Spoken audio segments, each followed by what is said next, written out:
तो भाई लोग, अगर तुमने पिछले सारे पार्ट्स नहीं देखे हैं तो जाकर देख लो, नहीं तो समझने में दिक्कत होगी। पिछले एपिसोड में हमने देखा था कि कारा ग्रुप किस तरह कावाकी को आजाद करने की बात कर रहा था।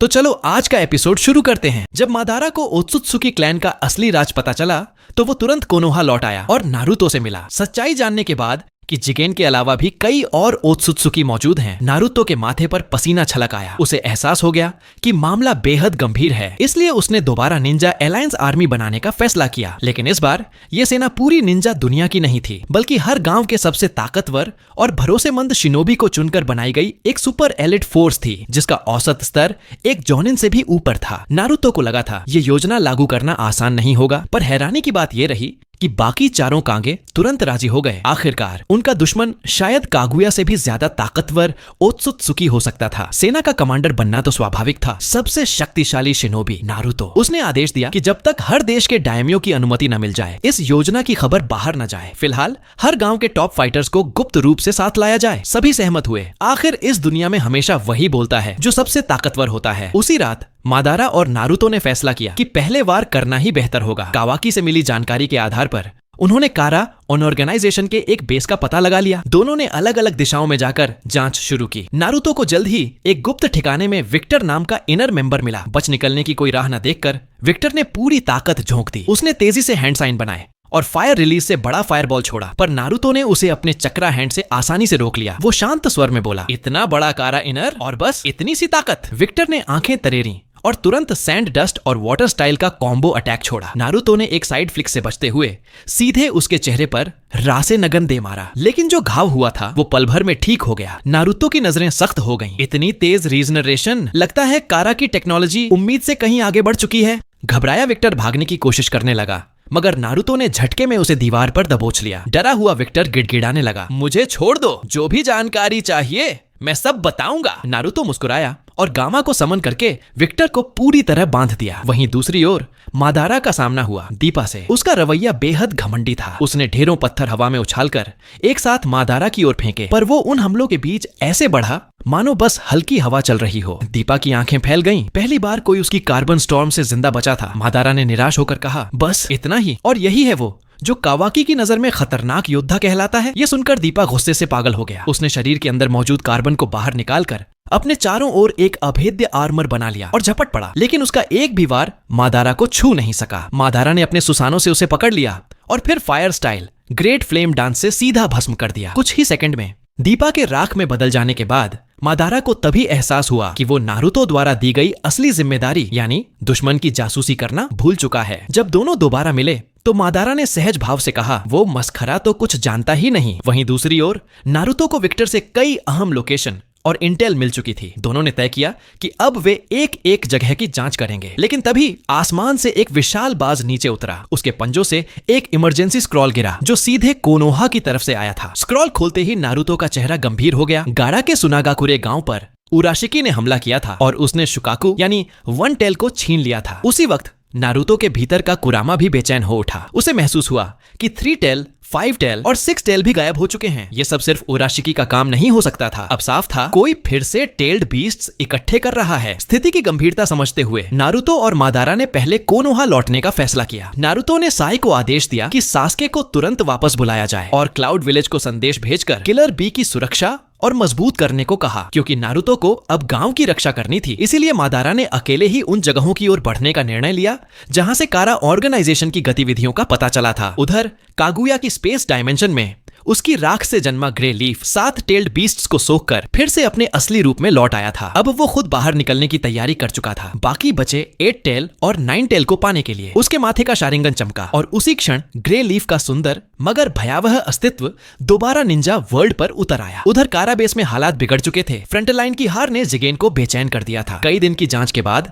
उसे आखिरकार कावाकी की लोकेशन और मादारा से जुड़ी जानकारी मिल गई। ओत्सुत्सुकी की प्रवृत्ति और अनुभव से उसे एहसास हो गया था, अगर अब मादारा को नहीं रोका तो वही उनके मिशन का सबसे बड़ा खतरा बन जाएगा। बाकी इनर मेंबर्स को बेस की सुरक्षा सौंपकर जिगेन खुद कोनोहा की ओर निकल पड़ा कावाकी को वापस लेने के लिए। उधर कावाकी कई दिनों की ट्रेनिंग और भरोसे के बाद धीरे धीरे नारुतो के परिवार का हिस्सा बन चुका था। वो हिनाता और हिमावारी के साथ सुबह का नाश्ता कर रहा था। तभी उसकी हथेली पर बना सील मार्क चमक उठा। एक स्पेस टाइम पोर्टल खुला और उसमें से एक ठंडी डरावनी आवाज गूंजी, कावाकी, क्या तुम अच्छे बच्चे बने रहे? अगले ही पल जिगेन की आकृति उस पोर्टल से बाहर आई। नारुतो तुरंत उठ खड़ा हुआ और कावाकी को अपने पीछे कर लिया। कावाकी उसे देखकर कांपने लगा। उसके सामने वही व्यक्ति था जिसने उसे एक हथियार की तरह इस्तेमाल किया था। नारुतो ने देखा कि वो डर से जड़ हो गया है, तो उसने हिनाता से कहा, उसे लेकर भागो। फिर बिजली की गति से जिगेन के पास पहुंचकर एक जबरदस्त रासेनगन छोड़ा, मगर वो वार जैसे ही पास पहुंचा, जिगेन की सील मार्क ने उसे सोख लिया। नारुतो के हैरान होने से पहले ही जिगेन ने एक जोरदार किक से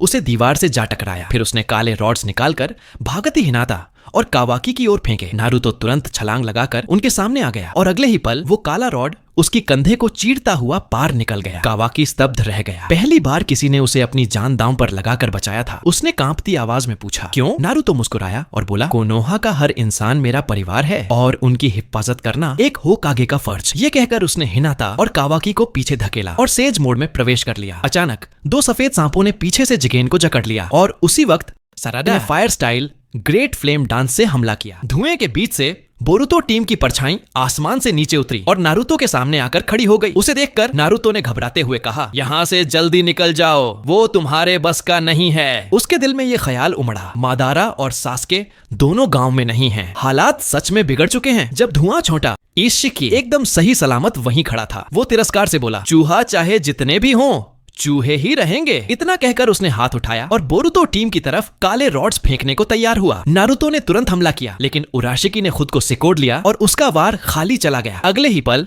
वो फिर से बड़ा हुआ और पीछे से एक लात मारकर नारुतो को कई मीटर दूर उड़ा दिया। फिर वो सीधा कावाकी और बाकी लोगों की ओर बढ़ा, लेकिन तभी कुछ अप्रत्याशित हुआ। एक फ्लाइंग रेजन कुनाई अचानक उनके सामने आकर गड़ी। अगले ही पल मिनाटो नामिकाजे वहां आ चुका था। वो मुस्कुराते हुए बोला, क्या मैं फिर से देर से आया? इशिकी ने ऊपर आसमान की ओर देखा, जहां से बाकी होकागे की आवाजें आने लगीं। हाशिरामा सेंजू गर्जा, क्या यही वो ओत्सुत्सुकी है जो मादारा से भी ताकतवर बताया जा रहा था? टोबिरामा सेंजू बोला, जो कोई भी कोनोहा को नष्ट करना चाहेगा, मैं उसे नहीं छोड़ूंगा। और तीसरे होकागे हिरुजेन सरुतोबी ने सबको चेताया, सब सावधान रहना, इसे हल्के में मत लेना। नारुतो ने उठकर यह सब देखा तो लगभग चौंक ही गया। वो चिल्लाया, पापा, ये सब हुआ कैसे? मिनाटो ने मुस्कुराकर कहा, सवाल बाद में, पहले इस बंदे को खत्म करते हैं। उसने लगातार शुरिकेन फेंकने शुरू किए। इशिकी हंसा, मैं सदियों से इस दुनिया को देख रहा हूँ, हर युग के होकागे को जानता हूँ। तुम्हारे ये हमले मुझे नुकसान नहीं पहुंचा सकते। वो एक एक शुरिकेन को सिकोड़ता गया, मगर एक फ्लाइंग रेजन कुनाई उन शुरिकेनों के बीच छिपी थी। भले ही वो सिकुड़ गई थी,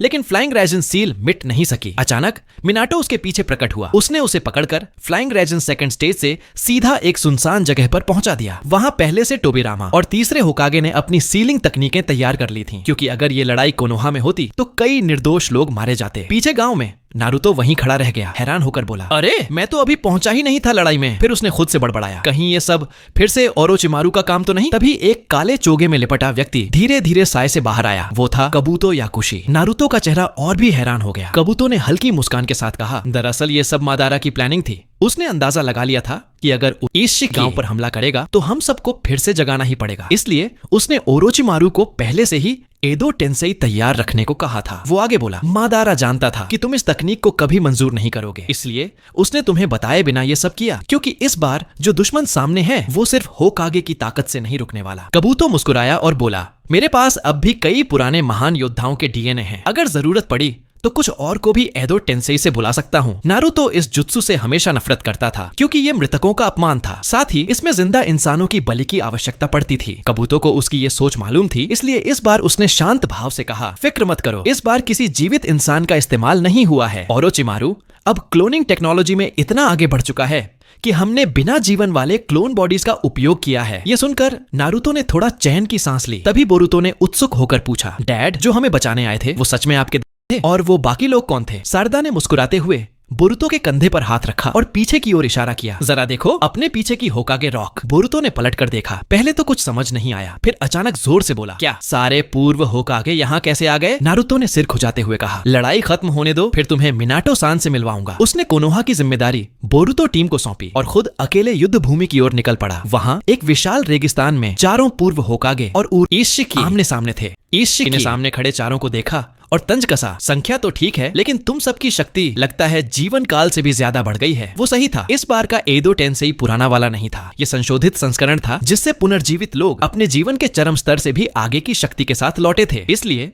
इस बार तीसरे होकागे की शक्ल बूढ़ी नहीं थी, बल्कि उनकी जवानी का रूप सामने था। हाशिरामा ने ठंडे स्वर में कहा, भले ही ये युग हमारा नहीं है, पर जब मानव जगत खतरे में हो तो होकागे होने के नाते हम अपने उत्तराधिकारियों की मदद जरूर करेंगे। उन्हें कबूतों ने सब कुछ पहले ही बता दिया था कि ये लड़ाई ओत्सुत्सुकी क्लैन के सबसे शक्तिशाली सदस्य के खिलाफ है। ईशिकी व्यंग्य से कहा, ठीक है तो आओ मैं दिखाता हूँ कि तथाकथित निंजा भगवान और असली देवता के बीच का फर्क कितना बड़ा है। वो पलक झपकते ही हाशिरामा के सामने आ गया और एक तेज मुक्के से उसका सीना भेद डाला, मगर अगले ही पल उसे एहसास हुआ कुछ गड़बड़ है। हाशिरामा का शरीर पेड़ की जड़ों में बदल गया जो उसके हाथों को कसकर जकड़ चुकी थी। एक झटके में वुड स्पाइक्स उसकी ओर बढ़े, मगर वो गायब हो गया और कुछ दूरी पर फिर से प्रकट हुआ। मिनाटो चौंक कर बोला, क्या वो भी फ्लाइंग रेजिन का इस्तेमाल कर रहा है? टोबिरामा ने बिना भाव बदले स्थिति का विश्लेषण किया और अपने एनिमल समन बंदर को भेजा जानकारी लेने। तीसरे होकागे ने तुरंत शुरिकेन शैडो क्लोन जुत्सु सक्रिय किया। सैकड़ों शुरिकेन ईशिकी की ओर उड़ गए, मगर जो भी सामने से गया गायब हो गया। तभी मिनाटो अचानक उसके पीछे प्रकट हुआ और एक विशाल रासे नग्न उसकी ओर फेंका। ईशिकी झट से मुड़कर एक हाथ से रासे नगन को सोख लिया और दूसरे हाथ से एक काला रॉड निकालकर तीसरे होकागे के शुरिकेन को रोक लिया।